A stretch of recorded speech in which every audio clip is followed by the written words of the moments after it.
Have you ever noticed how much attention words get? Have you ever noticed that?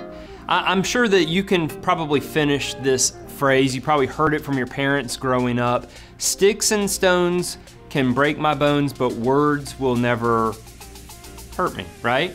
That sticks and stones can break my bones, but words will never hurt me. Now, my hunch is that you've heard that, you know that, but the question is it true? And if you've ever experienced the power and the pain and the sting of words, you know that it's not. I'll never forget, I was in 6th grade and there was a girl in my class who I was friends with. Her name was Ashley Miller. And Ashley was like so connected to everybody in the 6th grade and our class and the adjacent class, because we had team teachers and everybody loved Ashley Miller. And I got invited to Ashley Miller's birthday party. And I'll never forget how excited I was about the invitation to be able to be a part of that. So on the day of her birthday, we went over to her house and she didn't live far from us. And when we got there were several people from my class. So we were playing this game like hide and seek, or maybe you call it manhunt or sardines or whatever. And so it was late in the spring and we were, the guys were kind of running around without our shirts on, and we were hiding in some bushes, and we were kind of hunched over, kind of trying to hide in these bushes. And I don't know about you, but when you hunch over, you know, you kind of get something going on here in the midsection. You know what I'm saying, right? And so we were hunched over, and Ashley Miller looked over at me and she goes, "Whoa, look at Travis and his jelly roll." And I mean, I was there with another friend, and it was one of those things where they burst out laughing, and like I almost wanted to burst into tears. And so the entire party, they called me Jelly Roll. And then by the time we got back to school, you know, they started sharing this story, and then people started calling me JR. And you know, it was so hurtful. It made me feel so embarrassed. It made me feel so alone. So, is it true that sticks and stones can break our bones, but words will never hurt us? I think you know that it's not, because you probably have a similar story of the way in which somebody's words hurt you. And so what I want you to understand and what I want you to get is that words have power. That your words have power. Your words have the potential to do real harm. And so today what I want us to do is to take a look at a passage of scripture that talks about the power of our words. And so we're gonna look actually at a passage of scripture that was written by a guy named James. Now what you need to know is James is actually the brother of Jesus. Now I don't know if you've ever given that any thought, that Jesus might have siblings, but James was a younger brother of Jesus. And if you have any, you know, older siblings, maybe you've found yourself kind of thinking or being told or asked, like, why can't you be more like your brother? Can you imagine being James and being the brother of Jesus? Why can't you just walk on water like your brother? You know what I'm saying? So, but in any case, we're going to look at a writing from James, Jesus' brother, and the power of words. So this is James chapter 3, beginning in verse 3. So check this out.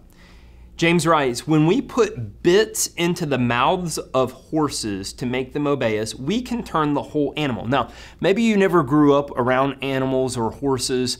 What you need to know is that when you put a bridle around the horse's head, there's a bit that goes in its mouth. It's actually like a metal bar. And so when you're trying to steer the horse in the direction that you want them to go, that's what's controlling them, is that it's this bit in their mouth. And so that's what James is talking about. He says, "Take any ships as an example. Although they are so large and are driven by strong winds, they are steered by a very small rudder wherever the pilot wants to go." It's just small things that make a big impact. And so he goes on to say, "Likewise, the tongue is a small part of the body, but it makes great boasts. Consider what a great forest is set on fire by a small spark. The tongue also is a fire, a world of evil among the parts of the body, and it can corrupt." This is what James says. "It corrupts the whole body, sets the whole course of one's life on fire." And so what James is trying to say is that your words have great power in them. That it can be just one small word, one small insult, one small criticism. You know, for those of you that, may have phones and maybe even you're on social media, it can be just one small little post, that just totally ruins somebody, their feeling of value or the feelings that they have about themselves. One small thing can have an immense impact. We have to understand that our words can have power. Now, there's something that Jesus talks about when it comes to words that I think is important for us to understand. And so in Luke chapter 6, verse 45, Jesus says, "What flows from your mouth originates from your heart." Now, another translation says that out of an overflow of the heart, the mouth speaks. Now, you may not know this about me, but we have 5 children. And our kids range in age from 3 to all the way up to 10 years old. And our youngest kids recently learned how to potty train. And one of the things that you do when you're teaching your kids how to potty train is you're teaching them how much toilet paper to use. And when you're teaching them how much toilet paper to use, naturally they want to just continue to use a lot and put it in there. And so what ultimately happens is that when you flush the toilet often goes in which direction? Up, right? It's kind of like what Jesus was talking about, that out of an overflow of the heart, the mouth speaks. And so what I really want you to think about today is, what do your words say about your heart?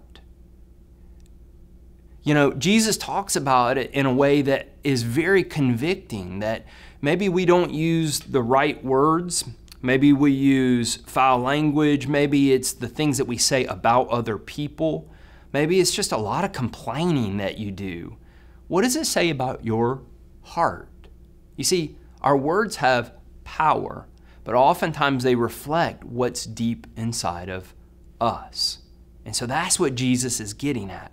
It's not a matter of what we actually speak, but it's really what's behind our words and what's in our hearts. So your words have power. Now, I believe that deep inside of our hearts, that what we really desire is we want to do the right thing. I believe that we want to say the right thing. I believe we truly want to live the right way. And so the question is, how? How do we do that? How do we connect our words to right living in a way that honors Jesus? Well, to go back to what James was talking about a little bit later in his chapter, in chapter 3, beginning in verse 17, he makes the argument that wisdom and wise words, words that build people up, words that affirm people and give them life and are life-giving, they actually comes from humility. And so this is what he writes. He says, "But the wisdom that comes from heaven is first of all pure, then peace-loving, considerate, submissive, full of mercy and good fruit, impartial and sincere. Peacemakers who sow in peace reap a harvest of righteousness." You see, I believe that you want to do the right thing. You want to live the right way. You want to speak the right words. And so what James is saying is that we have to understand that what we reap, meaning what comes from us, is actually what we sow. And what we need to sow are words that give life. Think about it this way. If you have an apple seed and you plant it, what grows from it? An apple tree, right? And no matter how much you may want it to be an orange tree, it's always going to be an apple tree. And so in the same way, when it comes to our words, we get what we plant. And so the question then becomes, well, if I want to use my words and the power of my words for good, how do I do that? And maybe is it just about taming my tongue? Well, James, as we saw, says that it's not about taming the tongue because we can't tame the tongue. Instead, it has to come from a deeper place. And that deeper place is understanding that we have to begin to see people as God sees them. We have to begin to care for people the way that God cares for them. And so what we have to do is those people that we go to school with, the people that you see on the bus who are on your sports teams, those people that you go to church with, maybe that you're sitting in the room with right now, that you have to begin to see them as God sees them. That in order to use the power of your words for good, you have to begin to see them as dearly loved children of God. And that changes the way that we speak. That transforms those negative and criticism and those critical words that we want to speak to other people, those insults, the bad jokes, and that changes the way that we treat other people. That's taking the power of our words and using them for good. So pay attention to the power of your words and what you're planting. In other words, as Jesus said, from an overflow of the heart, the mouth speaks. So pay attention to what's in your heart. Imagine being in a situation where somebody says something that you just want to respond to very quickly. Maybe instead, take a minute, take a moment, and just wait. Maybe for some of you, your parents ask you to do something and it's really natural for you to want to ask why, or to say why not, or to make an excuse. And maybe just for a moment, think about, does the situation need more words? In my life, what I've learned is that most often situations don't need more words.